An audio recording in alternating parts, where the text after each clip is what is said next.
Je me suis fait quitter, j'ai pleuré, je suis harcelé, mon père s'est fait frapper. Voilà la suite d'événements qui surviennent dans ma vie depuis maintenant un mois. Alors oui, ça a été dur. Oui, j'ai eu l'impression de foncer dans un mur. Oui, il fallait que je devienne plus mature. C'est pour cela que j'ai décidé de faire une pause des réseaux. Cela m'a permis de me concentrer sur le seul acteur de ma propre vie, c'est-à-dire moi-même.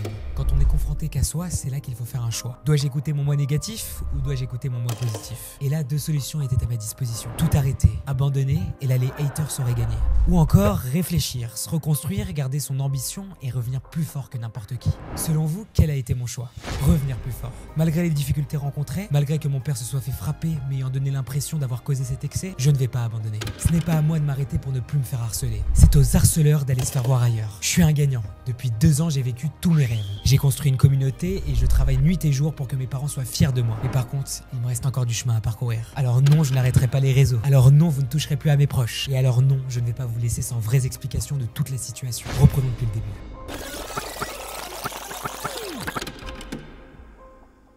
Un mec de 20 ans se met en couple avec une meuf de 15 ans. Voilà l'histoire que je vais vous expliquer aujourd'hui de A à Z.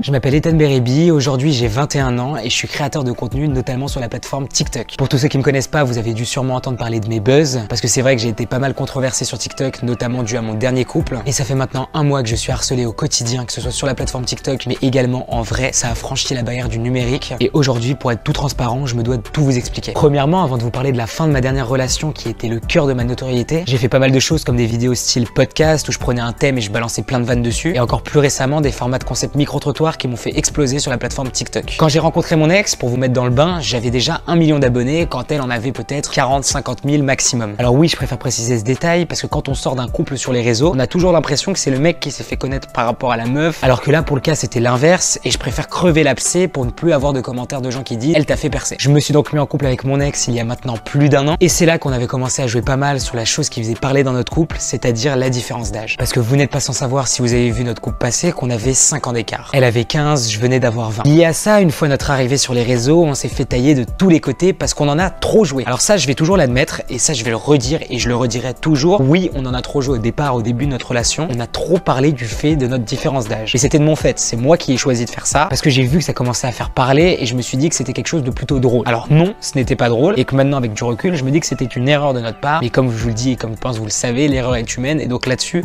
je pense que vous avez totalement raison.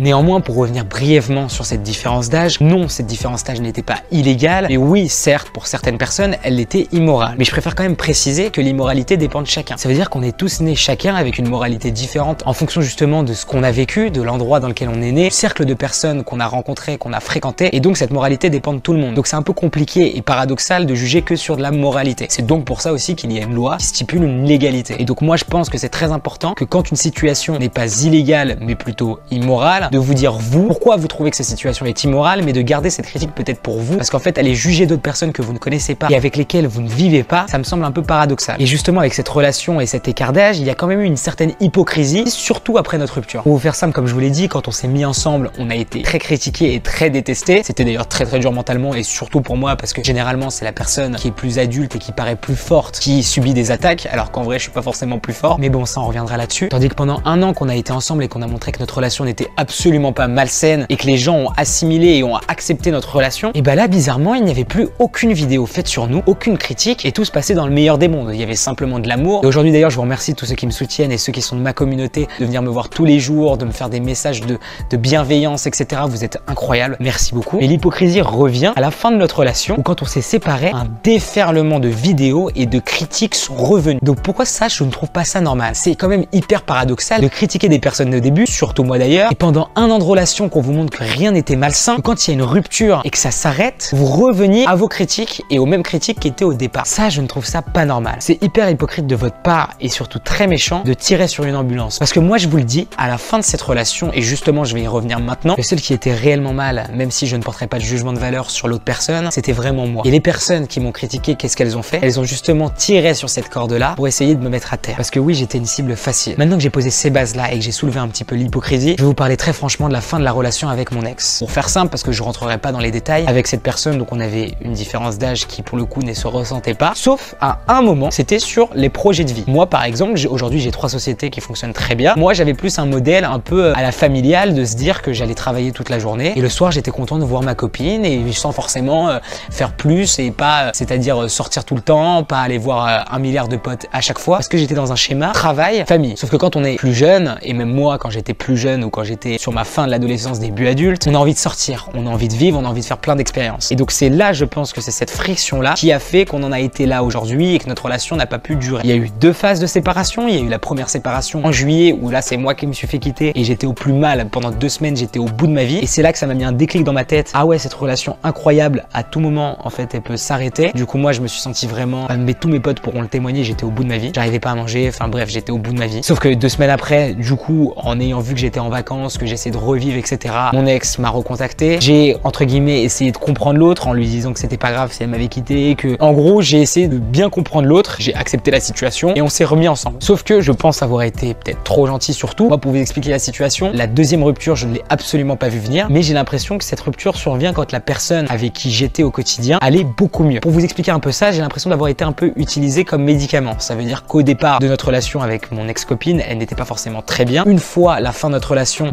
elle est quand même beaucoup mieux, elle était sortie de pas mal de problèmes, de difficultés, etc. Et d'ailleurs, moi, je demande pas qu'on me remercie, je demande rien du tout. Je suis très content si c'est pu être comme ça et parce que je souhaite que du bonheur à cette personne-là. Mais derrière, je me suis un peu fait jeter comme une vieille chaussette. Enfin, c'est un peu la situation que moi j'interprète. C'est peut-être pas la réalité, mais c'est mon interprétation. Je pense que l'interprétation de chacun est propre et donc c'est pour ça que moi je vous dis ça. Moi, je l'ai interprété comme ça. On a eu une rupture entre guillemets assez nerveuse, c'est monté dans les tours parce qu'en fait, quand on est tous les deux H24 sur les réseaux sociaux, qu'on publie, qu'on est connu entre guillemets sur les réseaux sociaux, on a du coup fait l'erreur que tous les couples des réseaux font, c'est-à-dire un peu d'afficher notre rupture et de faire des TikTok visés, des pics interposés à travers nos réseaux. Et je pense que ça, c'était pas une bonne solution que ce soit des 2 côtés. Là-dessus, on a tous les 2 nos torts, même si je pense que moi, c'était plutôt d'un ras-le-bol parce qu'en fait, j'essayais de parler avec cette personne par message, mais j'avais pas de réponse et donc du coup, mon seul moyen de toucher cette personne, c'était par là. Évidemment, après, j'ai fait plein de TikTok aussi avec des meufs. Tout le monde me l'a dit. Ouais, tu vis bien ta relation, tu fais des TikTok avec des meufs, avec une meuf différente tous les jours. Mais la vraie question, c'était pourquoi je faisais ça. Alors non, je ne faisais pas ça pour faire plus de vues sur mes vidéos TikTok parce que je vous rassure, si je veux faire des vues, je sais comment faire. Mais non, je faisais ça pour essayer de toucher l'autre personne. C'est comme si j'envoyais un pigeon voyageur, une lettre, un courrier à l'autre personne et essayer d'avoir un retour. Parce qu'en s'affichant avec d'autres personnes, ayant très mal vécu ma rupture, étant encore amoureux de l'autre personne, je me suis dit que ça va lui susciter une réaction et qu'elle va peut-être revenir me parler. Alors oui, c'était une erreur de vouloir jouer sur de la jalousie. Je dis pas que c'est forcément bien, mais on est tous humains. N'oubliez pas que 21 ans, c'est peut-être vieux pour vous. Vous avez l'impression que je suis un adulte, je suis mature, etc. Mais 21 ans, c'est quand même très jeune. Par contre, la nervosité ambiante est surtout venue quand j'ai entre guillemets appris que mon ex était passé à autre chose très vite. Ça, oui, ça fait mal. Ça fait même surtout très mal à l'ego de se dire qu'une personne avec qui tu as été 1 an puisse passer à autre chose en 1 semaine. Oui, ça fait mal. Même des fois, on peut se questionner sur vraiment le réel début des échanges entre mon ex et l'autre personne si c'était pas pendant notre relation qui était en cours. Alors ça, c'est vraiment un débat parce que dans tous les cas, j'aurais jamais de réponse là-dessus et je préfère rester honnête et me dire que non, cette personne est honnête et de toute façon, je lui souhaite que du bonheur et que de la réussite et je pense que c'est une personne incroyable et profondément en vrai gentille, même s'il y a eu des petites phases un peu méchantes et pour moi, c'est une personne profondément gentille. Mais je me dis simplement que oui, ça fait très mal à l'ego, que oui, j'étais très mal et je l'ai très mal vécu, mais que c'est vrai, je ne peux pas contrôler les faits et gestes d'une autre personne. Quand la relation s'arrête, cette personne ne me doit plus rien. Et ça fait mal. Du coup, je prenais sur moi. Et en prenant sur moi, je pleurais. J'étais pas bien. Et en n'étant pas bien, ça me faisait bouillir, ça me faisait pas bosser forcément bien au travail. Et pourtant, j'en faisais pas forcément part. J'essayais de paraître avec un autre type de contenu. À la fin de ma relation début septembre, je peux vous assurer, vous n'avez pas vu une once de tristesse sur mes vidéos. J'ai essayé de me voiler la face. Je l'ai pas fait. Pas de tristesse. Donc oui, je ne me laissais pas être triste. Pas de place à la tristesse dans mes vidéos, dans mes contenus, dans mon ressenti, dans ma façon de vivre. C'est-à-dire que même pour vous dire, pour ne pas penser à mes problèmes perso, je me suis mis en mode machine sur le professionnel et je bossais et je bosse toujours actuellement du 8h à 23h pour ne penser à rien d'autre que le professionnel et pas que ces problèmes pro viennent m'empiéter et viennent me détruire la vie. Sauf qu'en fait, la réalité, elle est pas là. La réalité, c'est que quand je suis seul dans mon lit le soir, je suis pas forcément bien. La réalité, c'est que quand je pense à mon perso, que j'essaye de peut-être flirter avec d'autres personnes, etc., et je suis peut-être pas bien. Je pense encore peut-être, et je vous le dis toujours, à mon ex. Moi, je considère que quand on a aimé une personne pendant 1 an, ça ne s'oublie pas aussi rapidement. Et c'est pour ça d'ailleurs quand même, je suis content d'une chose, c'est qu'au moins je n'aurai pas de regrets sur la relation. Je n'ai aucun regret d'avoir fait des erreurs dans cette relation. Pour moi, j'ai tout donné. J'ai essayé d'aider la personne au maximum. J'ai essayé d'être là pour elle au maximum. Et pour moi, rien ne vaut mieux que ça. Maintenant, via la période de mes TikTok en pleurs. Vous l'avez vu, ça a fait un mème. Aujourd'hui, il y a plus de 1000 vidéos par jour qui sortent en se foutant de ma gueule, en train de pleurer. Pourquoi j'ai fait ça? C'est la question que je pense qu'on devrait se poser avant de simplement dire ouais, il fait semblant de pleurer. Moi qui justement ne voulais pas montrer ma tristesse, pourquoi il y a 2 semaines, j'ai accepté de montrer justement une part de mes faiblesses? Et bah c'est là que je vais vous répondre que tout simplement parce que sur les réseaux sociaux, tout n'est pas beau, tout n'est pas rose. Aujourd'hui, quand on regarde les réseaux, on a l'impression que c'est un monde idéal. On a l'impression que tout va bien, que tout est top, que tout est parfait. Sauf qu'en fait, la vraie vie, c'est pas ça. Moi, après ma rupture, j'ai fait plein de TikTok que j'ai gardé en brouillon où j'étais pas forcément bien. Parce que je sais pas, c'était peut-être un besoin d'externaliser d'une certaine façon. Mais je ne les ai pas postés parce que je suis quelqu'un d'assez pudique et personnellement, je pense comme une majorité d'entre vous que pleurer sur les réseaux sociaux, c'est un peu chercher de l'attention. Sauf qu'en fait, je me suis dit fuck, je me suis dit Ethan, il y a un moment,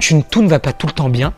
Il y a un moment, il faut que tu laisses parler tes émotions. Il faut que tu montres aussi à ta communauté, aux personnes qui te suivent, que là, c'est pas forcément une période où tu es au top et c'est pas forcément une période où ça va bien. Et pour contrebalancer justement cet effet sur les réseaux où tout est beau, tout est rose, faut aussi montrer quand ça va pas, faut aussi montrer qui tu es et faut aussi laisser la chance aux gens de rentrer dans ton intimité et ta faiblesse. Donc je l'ai donné. J'ai posté des TikTok en train de pleurer, des TikTok où j'étais au plus bas, des TikTok où je n'allais pas vraiment bien. Et là, qu'est-ce qui se passe? On me juge sur ma façon d'être triste. Voilà une seconde chose qui m'a mis plus bas que terre parce que déjà entre le fait d'avoir subi une rupture et de devoir l'encaisser, maintenant je dois subir un jugement de valeur de centaines de milliers voire de millions de personnes qui sont en train de dire que je suis un acteur, que je fake mes pleurs, que les larmes ne coulent même pas, que je ne suis pas vraiment triste, que je pleure pour une gamine de 15 ans alors que j'en ai 20 et qu'apparemment quand on a 20, 21 ans, on n'a pas le droit de pleurer sur les réseaux sociaux, on n'a pas le droit de pleurer tout court en fait. En fait, j'ai eu comme critique, que ce soit par message ou dans mes commentaires, que quand t'as 21 ans et que t'es un homme, t'as pas le droit de pleurer. Et là vous allez me dire, si t'as le droit de pleurer mais pas sur les réseaux sociaux. Et bah justement ça rejoint ce que je vous ai dit juste avant. Pourquoi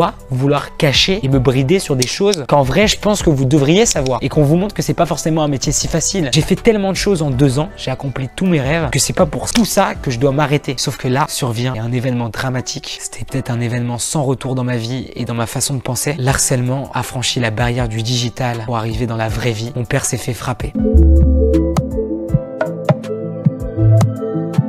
Quelles sont les causes? Vous allez me dire pourquoi ton père se serait fait frapper à cause de toi. Et ben je vous retourne justement la question. Pourquoi inciter au harcèlement jusqu'à en venir à mes propres bureaux, dire ouais il est où Ethan qui pleure sur les réseaux, on va vraiment le faire pleurer pour quelque chose et venir s'en prendre après à mon père qui est toute ma vie. C'est peut-être parce que je me suis revendiqué étant plutôt aisé financièrement sur les réseaux pendant 1 an, c'est ça? C'est peut-être parce que je me suis revendiqué étant comme juif, c'est ça? Qu'est-ce qui cause le fait qu'on tape une personne de 65 ans, qu'on lui donne un coup de poing, qu'il ait un œil gonflé comme pas possible, que je sois obligé de l'emmener faire des tests médicaux, des tests neurologiques pour voir s'il a pas eu de commotion cérébrale? Je vous le demande. Qu'est-ce qui cause ça? Qu'est-ce qui autorise de taper quelqu'un comme ça? Et c'est là que ça a soulevé une question qui aujourd'hui d'ailleurs n'a peut-être pas forcément encore une réponse à 100%. Est-ce que c'est pas moi la cause de cette situation? Est-ce que si je m'étais pas affiché sur les réseaux, mon père n'aurait peut-être pas subi ça? La réponse elle est oui. Si je m'étais pas affiché sur les réseaux, mon père n'aurait peut-être pas subi ça. J'aurais peut-être eu une embrouille avec des personnes dans ma vie de tous les jours et mon père aurait peut-être subi ça quand même. On peut refaire le monde comme on veut parce qu'avec des si on referait le monde, on mettrait Paris en bouteille. Enfin vraiment les gars,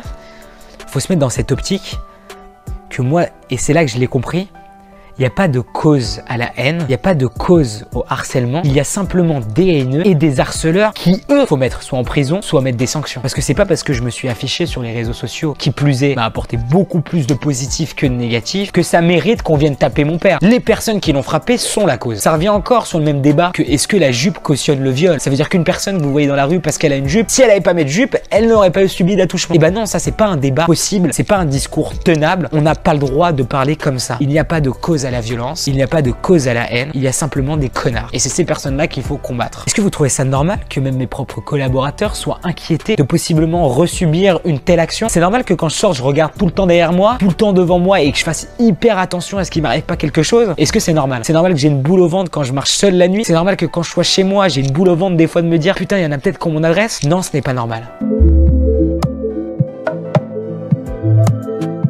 Et c'est donc pour mon père que j'ai arrêté les réseaux. Sauf qu'en fait, à un moment, quand ça continue malgré l'arrêt, c'est la goutte d'eau qui fait déborder le vase. C'est pour ça que j'ai mis d'ailleurs une story, ça y est, je déconnecte. C'est pour ça que pendant 3 jours, personne n'avait de mes nouvelles. Parce que j'avais besoin aussi de me recentrer sur moi-même. Oui, j'ai pu vous effrayer et je m'en excuse si vous avez été alerté et que ça vous a attristé, effrayé de savoir que j'étais au plus bas. J'avais besoin d'être tranquille, de me recentrer sur moi-même pour pouvoir justement faire un glow-up mental et essayer d'évoluer. Pendant que j'étais dans ce cocon et que j'essayais justement de trouver une solution, j'avais la solution de facilité lucidité de me dire bon, en vrai, je vais tout arrêter. Mon père, pour pas qu'il se fasse harceler, pour pas qu'il se fasse frapper, pour que mes proches soient tranquilles, je vais tout arrêter. Après, j'ai la deuxième solution de me dire moi, de toute façon, je suis quelqu'un qui vit jusqu'au bout des choses et que si je veux aller d'un point A à un point Z, il faut que je passe la seconde. Il faut que cet événement-là, ce soit du passé et que je passe à autre chose, que j'évolue. Il faut que j'aille au bout des choses. Et donc, c'est quoi finalement cette solution? Qu'est-ce que j'en conclus aujourd'hui? À défaut d'en déranger certains, Ethan Berebi n'arrête pas les réseaux. Ethan Berebi les reprend et je sais qu'il y en a plein qui m'aiment pas et que ça va déranger. Mais j'ai envie de vous dire quelque chose à ceux qui m'aiment pas. Je vous emmerde. Tous ceux qui veulent que j'arrête les réseaux sociaux, je vous emmerde. Tous ceux qui sont contents que mon père se soit fait frapper, je vous emmerde. Tous ceux qui voulaient limite que je me suicide, je vous emmerde. Moi aujourd'hui, j'ai vraiment une envie. C'est de combattre cette cause qui me semble importante et que j'avais commencé sur ma toute première émission Bireact. C'est la lutte contre le harcèlement. C'est pour ça que je suis peut-être en train de préparer une sorte de live Twitch où je pourrais sensibiliser contre le harcèlement. C'est aussi pour toutes ces raisons peut-être que j'ai préparé depuis 3 mois un gros format de vidéo YouTube que j'ai envie de lancer. Parce que au-delà de lutte que je vais combattre, il y a aussi le côté divertissement que je ne vais pas abandonner. Donc oui, je vous le dis, ça fait 3 mois, même si ça avait été mis en stand-by parce que j'étais pas bien, ça fait 3 mois que je préparais un format YouTube, mais il va enfin arriver, vous inquiétez pas, ça arrive très vite. Et du coup, je vous le redis, hein, tous ceux qui ne m'aiment pas, tous ceux qui me détestent, qui veulent me voir arrêter. Vous m'entendez?